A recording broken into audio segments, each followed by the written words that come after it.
Hi there, I'm Dan Archer, a graphic journalist, which means I use comics to create a connection between readers and the people who are in my stories. It's all about empathy. Empathy is building that sense of what it's like to be someone else.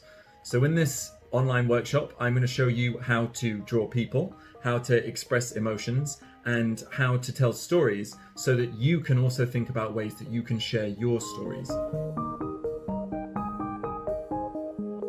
Okay, so the first thing we're going to do is we're going to draw a face. I'm using a pencil. You can obviously use a pen too, but the advantage of a pencil is that you can erase it if you make a mistake. It's quite important to draw confidently, so don't do a little scratchy line like this. It's always better to do it in one go like this, and don't be afraid about making mistakes. So first we're going to divide our egg in half, and then again, so we get sort of a vertical line. Then we're going to divide this underneath section in 5. So that means drawing 1, 2, 3, 4 lines to divide this second half in equal portions. Then what we're going to do is we're going to imagine that there's a line on this second line here, right? So it would be about here and here. And that is how high the ears should be. We're going to draw one dot halfway across this section and then another dot halfway across this section. And then we're going to draw just a little upturned U on the second line down here. Then we're going to imagine a line here from the eyes. Don't draw it in, but just imagine it. And then we're going to create a line between those 2 points. And as you can see, that gives that sensation of a mouth. So now you've got the broad perspectives, the broad proportions of a face. So what we can do is you can just do one line over the top here and one line over the top here to create the eyes. Then we can take an M. If you imagine an M and you squish it down, so you sort of flatten it, you get that. So we're just going to draw that on the top of the mouth and then a little line underneath.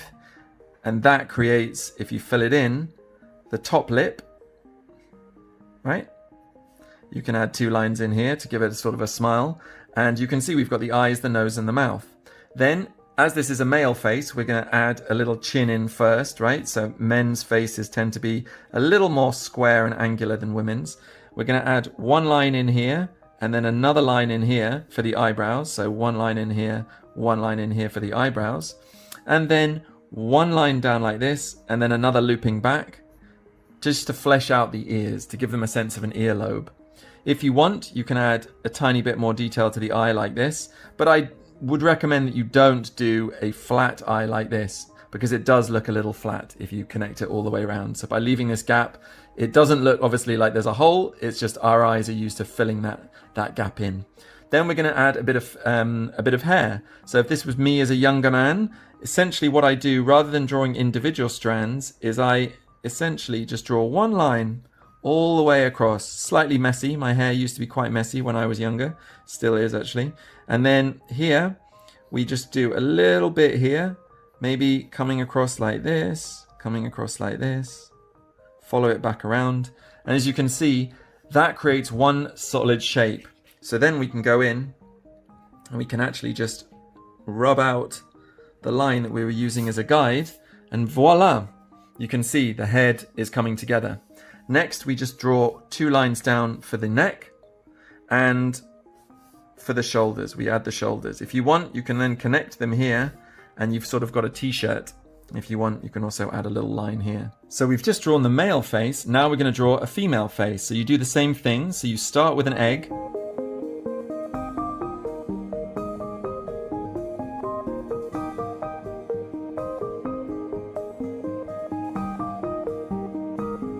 And then for the lips, we do the same thing, but this time we're going to use more of what looks like a seagull.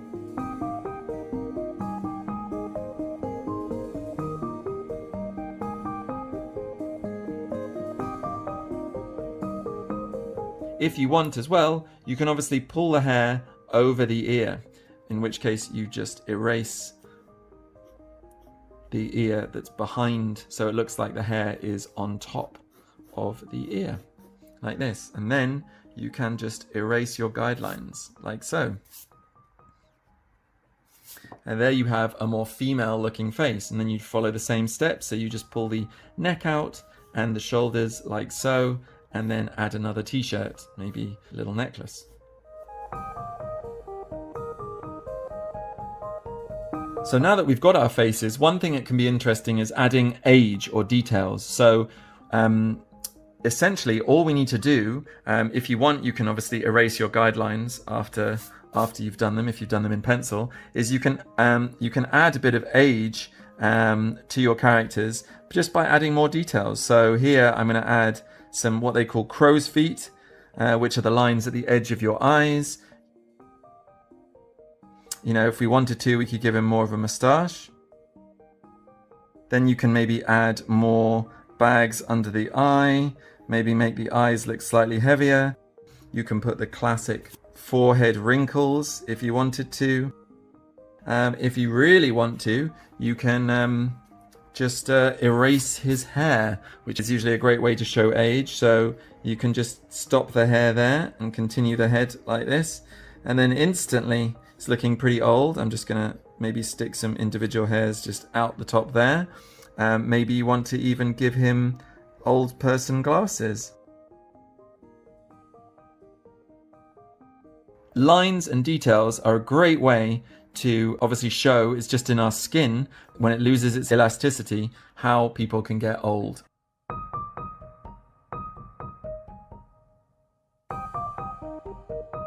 So next up, I'm going to show you how to draw emotion in your characters. Emotion is really important for building empathy because it's all about helping other people to see what your characters are feeling, the different internal emotional states. So here we're going to try 3 things: angry, happy, and surprised. As you can see, I've already created the template using the egg steps that I showed you earlier. And so now all we're going to do is we're going to draw the mouth, the eyebrows, and the eyes. Those are the 3 key elements that will help us show more emotion. So with angry, for example, you can just by putting in eyebrows turned down like this, and maybe a slightly angry looking mouth like this, and you can see it's like someone's shouting at you.